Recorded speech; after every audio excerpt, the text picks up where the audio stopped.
Shalom, Bapak Ibu Saudara. Kita melanjutkan lagi studi kita kristalisasi masih di kitab Yohanes.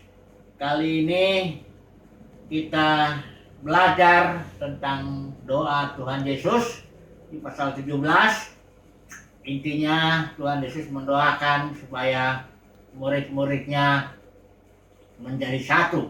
Mari kita baca dulu ayat 11 pasal 17. Dan aku tidak ada lagi di dalam dunia, ini kata Tuhan Yesus, tetapi mereka, artinya murid-murid, masih ada di dalam dunia. Dan aku datang kepadamu ya Bapa yang kudus, peliharalah mereka dalam namamu, yaitu namamu yang telah engkau berikan kepadaku. Ini doanya, supaya mereka menjadi satu sama seperti kita. Jadi doa Tuhan Yesus ini jelas dia minta kepada Bapa supaya murid-muridnya menjadi satu sama seperti Tuhan Yesus dengan Bapa itu satu. Jadi bagaimana caranya? Di sini dikatakan peliharalah mereka dalam namamu. Jadi minggu yang lalu, waktu yang lalu kita sudah bahas mengenai doa Tuhan Yesus yang minta murid-murid supaya dipelihara daripada pengaruh dunia keagamaan. Ya, kita sudah bahas itu, tapi hari ini kita akan singgung lagi. Karena jawaban daripada doa Tuhan Yesus ini adalah kalau murid-murid itu dipelihara dari dunia, ya, dilindungi. Ini 3 kali Tuhan Yesus minta ini kepada Bapa, lindungi, jagai, pelihara mereka dari dunia itu, pengaruh itu. Yang kedua, memeliharanya dalam nama Bapa, dalam namamu. Ya, nah ini yang kita mau bahas sekarang lebih jauh lagi mengenai nama Tuhan ini. Apa artinya pelihara mereka dalam namamu? Kali-kali juga Tuhan Yesus katakan dalam doa, aku telah menyatakan namamu kepada mereka. Jadi, anak, disinilah kita mau coba dulu merenung sedikit, ya, nama Tuhan. Banyak orang punya pengertian nama Tuhan tuh seperti nama seseorang gitu ya. Nama Tuhan, ada yang ngotot namanya satu, Yahweh katanya. Ada lagi yang lain, ya. Jadi, saudaraku, nama Tuhan ini bukan seperti nama kayak saya namanya Irnawan, ya, satu, ya. Tapi di sini mari kita lihat dulu beberapa pasal ini, bagian ya firman Tuhan. Bantuan dulu kita dari Yesaya 63 ayat 12. Di sini dibilang, coba kita cari dulu ya ayat ini. Yesaya 63 ayat 12. Nah, supaya kita tahu bahwa bagi Tuhan itu membuat nama itu dia harus berkarya, ya. Mari kita lihat Yesaya 63 ayat 12, dikatakan di sini, yang dengan tangannya yang agung menyertai Musa di sebelah kanan, yang membelah air di depan mereka untuk membuat nama abadi baginya. Ini sedang bicara tentang Yahweh yang berbuat dengan cara di sini dikatakan tangannya agung menyertai Musa membelah air, ya. Bahkan ketika tentara Firaun masuk, airnya balik mematikan seluruhnya tentara Mesir itu. Ini untuk apa tujuannya? Di sini dikatakan ayat 12 ini untuk membuat nama abadi. Yahweh itu artinya Tuhan perang. Kenapa? Karena memang perbuatannya, karyanya kepada Israel itu adalah dalam berperang lawan tentara Mesir, di padang gurun Amalek, di tanah Kanaan 7 bangsa itu. Jadi nama di sini bukan berarti kayak nama saya Irnawan, kemana-mana pun saya namanya Irnawan. Kalau Tuhan tidak begitu. Kalau Nuh, ketika Tuhan berkarya dalam diri Nuh, namanya Elohim di situ. Belum dikenal nama Yahweh. Ya walaupun terjemahan ILT disuruh mengatakan sudah dikenal, belum, ya. Di situ kenapa Elohim itu artinya Tuhan seluruh bumi, karena karyanya kepada Nuh itu dia menghapuskan, memulihkan seluruh bumi dengan air bah itu, ya. Jadi kepada Abraham, Ishak, Yakub itu El Shaddai namanya tampil di situ. Sat itu artinya buah dada, karena Tuhan berjanji kepada Abraham itu beranak cucu. Ya, kalau beranak cucu kan feminin itu, Sat itu buah dada itu feminin. Jadi nama Tuhan bukanlah nama seperti nama orang, si A, si B, yaitu begitu-begitu aja, si Dul, si apa. Bukan begitu. Tuhan membuat nama bagi dirinya dengan berkarya di dalam orang itu atau komunitas tertentu. Jadi di sini nama yang saya bilang peliharalah mereka dalam namamu, dan Tuhan katakan aku telah menyatakan namamu, itu adalah kita harus melihat dulu karya Tuhan dalam murid-murid itu apa ini. Bukan berarti tidak ada nama yang bisa disebut. Kalau kita mau melihat nama bapaknya Tuhan Yesus itu El Elyon, ya, mari kita melihat dulu bagaimana nama El Elyon ini. El Elyon ini nama artinya the most high God, Elohim yang maha tinggi, ya, yang memiliki otoritas tertinggi. Nah, mari dulu kita lihat kenapa nama bapak yang dibilang Tuhan Yesus itu namanya El Elyon, ya. Mari kita melihat dulu sebentar di sini. Kejadian pasal 14, ya. Ini tentang Melkisedek ayat 18. Dan Melkisedek Raja Salem membawa roti dan anggur. Dan dia adalah seorang imam bagi El Elyon. Di sini El Elyon itu the most high God, ya. Ini kalau terjemahan ILT, kalau terjemahan lain tidak kelihatan dia nama di situ, hanya Allah aja dibilang, ya. Kalau di sini dibilang itu El Elyon. El Melkisedek itu imam bagi El Elyon. Sementara Tuhan Yesus itu menjadi imam besar menurut aturan Melkisedek, bukan aturannya Harun. Kalau Harun ini aturannya kan imam bagi Yahweh, peraturannya hukum Taurat. Kalau di sini hukum life, hukum hidup yang tidak binasa. Jadi Tuhan Yesus itu imam bagi El Elyon, sama seperti Melkisedek. Melkisedek juga imam bagi El Elyon. Nah, itu sebabnya Yesus di dalam Lukas, ya, dikatakan di sini Lukas pasal 1 ayat 32 dikatakan Yesus itu akan menjadi, Yesus itu adalah anak Allah yang maha tinggi. Itu the most high God, ya. Sama itu artinya dengan El Elyon. Jadi Yesus itu anak daripada El Elyon, ya. Itu sebabnya Yesus ketika dia mendapat warisan dengan mati bangkit, dia bilang begini, aku telah segala otoritas surga di bumi telah diberikan kepadaku. Itu warisan seorang anak dari bapaknya, ya, otoritas tertinggi itu, yaitu otoritas surga di bumi. Ya memang nama daripada bapaknya itu yang dimaksud Tuhan Yesus itu El Elyon, tapi bukan juga berarti kalau Yesus bilang aku telah menyatakan namamu kepada murid-murid ini di Injil Yohanes ini tidak satu pun istilah El Elyon muncul. Jadi bukan berarti saya kasih tahu ya nama Bapak ya, ini ya El Elyon ya, udah. Bukan begitu. Yesus berkarya, Bapa berkarya dalam murid-murid, itulah menaruh namanya di situ. Ya.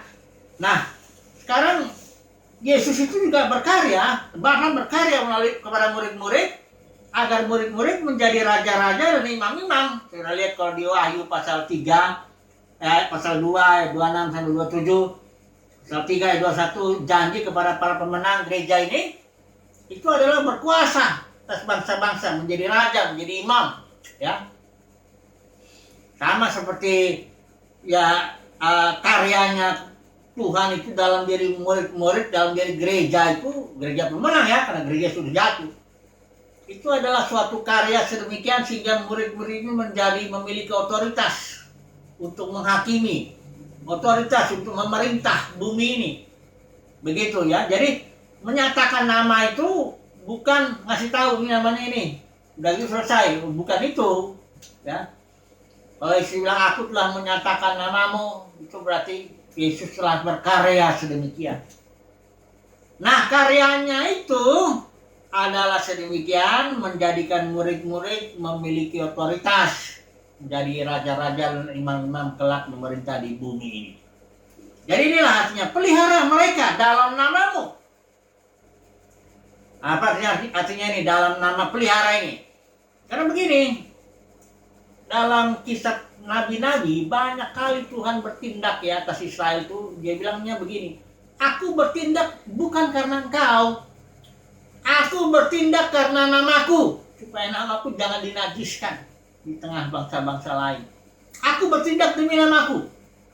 Jadi karena Tuhan dengan berkarya kepada Israel, dia membuat nama bagi Israel dan nama itu abadi, namanya yang kudus. Nah, kalau Israel berbuat dosa, Tuhan bertindak demi namanya yang kudus ini. Ya. Jadi maksudnya peliharalah mereka dalam namamu supaya Tuhan bertindak. Kalau kita kenapa-kenapa, Tuhan bertindaknya itu menjaga namanya itu. Misalnya kita gereja diinjak-injak sama iblis, kita berdoanya begini, Tuhan bertindaklah engkau demi namamu. Kan namamu itu, karyamu itu bagi kami kan supaya kami menjadi raja dan imam-imam berotoritas. Iblis di bawah kaki kami. Sekarang kok iblis injak-injak kita ini, bagaimana? Bertindaklah demi namamu, demi karyamu, kira-kira begitu ya. Nah, Tuhan akan bertindak membela namanya itu. Itu maksudnya, peliharalah mereka dalam namamu ya. Jadi jangan lagi sudah berpikir nama itu kayak satu kalimat begitu, kayak saya Irnawan, itu bukan, ya itu nama, tapi bukan itu maksudnya. Tuhan tidak punya nama yang kayak begitu, satu nama yang kemana-mana pun dia bertindak, berkarya, selalu itu namanya. Bukan begitu. Yahweh pun bukan nama dalam pengertian kayak saya punya nama Irnawan. Ya, El Elyon juga bukan begitu, ya. Makanya waktu Musa nanya siapa namanya, dia I am that I am. Ya, namanya bukan nama itu kan, kalau I am that I am. Itu apa itu? Aku ada sebagaimana aku ada, bukan nama itu. Karena Tuhan berkarya, ya, hadir secara aktif itu artinya. Jadi di sini Tuhan peliharalah mereka dalam namamu, artinya bertindaklah Tuhan Bapa, engkau sudah berkarya kepada murid-murid supaya mereka berotoritas. Nah, kalau ada satu dua hal karena kesalahan murid-murid mereka diinjak-injak oleh musuh, Tuhan cuma berdoa, peliharalah mereka dalam nama, bertindaklah Bapa demi namamu, demi karyamu, bahwa engkau akan membuat murid-murid ini berotoritas ya. Ini maksudnya pelihara dalam namamu. Kemudian kembali kita kepada doa Yesus, supaya peliharalah mereka dalam namamu supaya mereka menjadi satu. Nah, ini pengertian satu ini jangan saudara dan saya juga berpikir secara matematis. Karena kalau satu secara matematis itu ya ini satu ya. Kalau dibilang keluarga itu satu, itu bukan satu dalam secara matematis, karena ada bapak, ada ibu. Kalau anaknya dua, jadi 4 secara matematis dia. Tapi kan keluarga itu satu, ya. Nah, ini alat Tritunggal juga ini yang bikin pusing orang. Ya karena mungkin orang berpikir secara matematis. Makanya saya lebih senang bilang Elohim itu keluarga. Bapak, anak, roh yang adalah feminim. Nama roh itu El Shaddai, ya. Roh mengerami, Kejadian 1 itu. Mengerami itu artinya seperti induk ayam mengerami telur, ya, feminin. Jadi ada bapak, ibu, roh juga melahirkan apa yang dilahirkan dari roh. Bapak, ibu, anak, tapi satu, ya. boleh-boleh aja pakai istilah Tritunggal, mau pakai apa, tapi pengertian satunya itu jangan matematis. Kalau satunya matematis begini, matematik secara matematis ya satu, ya enggak satu. Saudara lihat di sini analoginya Tuhan doa itu. Supaya murid-murid menjadi satu sama seperti kita. Bagaimana analoginya? Ini pokok anggur, walaupun kita nggak bahas sekarang. Dikatakan ya, Yohanes 15 ayat 1. Akulah pokok anggur yang benar, dan Bapakkulah pengusahanya. Dibilang, I am the vine, you are the branches. Itu satu, pokok anggurnya satu. Tapi kita rantingnya, Yesus pokok. Pokoknya itu termasuk ranting, itu pokok. Kira-kira begitu satunya itu. Ya, jangan berpikir matematis satunya. Ya. Jadi, doa Tuhan Yesus ini, mau tidak mau kita kembali harus singgung dulu ini mengenai dunia ini. Karena dalam percakapan ini pasal 13, 14, 15, 16, 17 ini berkali-kali Yesus menyinggung soal dunia. Ya. Dunia membenci aku tanpa alasan. Dia nasihatkan juga murid-muridnya, karena aku telah memberikan firman-Ku kepadamu, maka dunia membenci engkau, mengucilkan, jangan kaget. Bahkan ada saatnya dunia itu membunuh kamu, mereka merasa berbakti. Jadi mau nggak mau kita harus singgung lagi sekali lagi mengenai dunia ini. Dalam kaitan supaya kita menjadi satu tadi, supaya doa Tuhan Yesus itu terjawab dalam hati kita satu, seperti Tuhan Yesus Bapa satu, ini mau tidak mau kita bicara dunia ini. Dunia keagamaan ya yang dimaksud di sini ya, berkali-kali kita sudah bahas ini dunia keagamaan. Karena orang Yahudi itu dunia keagamaan itu maksudnya bagaimanapun mereka itu umat Tuhan, umat pilihan Tuhan terikat dengan perjanjian dengan Yahweh melalui Musa ya di Gunung Sinai. Mereka umat Tuhan, hanya sudah jatuh, maka menjadilah dia sistem dunia keagamaan. Itulah yang membunuh Tuhan Yesus. Itulah yang membenci Tuhan Yesus, karena dunia itu tidak bisa terima firman dari Tuhan Yesus. Ya, Yohanes juga dikucilkan di Pulau Patmos karena firman Tuhan nggak diterima oleh gereja-gereja yang jatuh di Asia Kecil, yang itu gereja itu. Ya, jadi dunia ini sekali lagi kita bicara dulu. Bagaimana kita bisa menyatu bersama dengan Tuhan Yesus ya, atau bersama juga gereja murid-murid. Caranya ya kita harus keluar dari sistem ini, dunia keagamaan ya. Sama seperti Mesir ya, Israel itu harus keluar dari Mesir, berjalan dia dalam proses menuju Kanaan ya, di sana di rencana Bapa itu. Karena di Mesir tidak mungkin ya, tidak mungkin ada orang bisa beribadah bahkan. Tuhan bilang di situ di Mesir nggak bisa beribadah, harus keluar dari situ. Mengadakan perjanjian dulu di padang gurun Sinai, baru berjalan terus ya mencapai warisan. Jadi memang tidak orang yang mau menyatu dengan Tuhan Yesus, menyatu dengan para pemenang juga, ya harus ngambil langkah ini, keluar dari sistem keagamaan. Ya, saya sudah pernah singgung. Ya, sistem keagamaan ini munculnya gara-gara 3 pengajaran itu, pengajaran Isabel,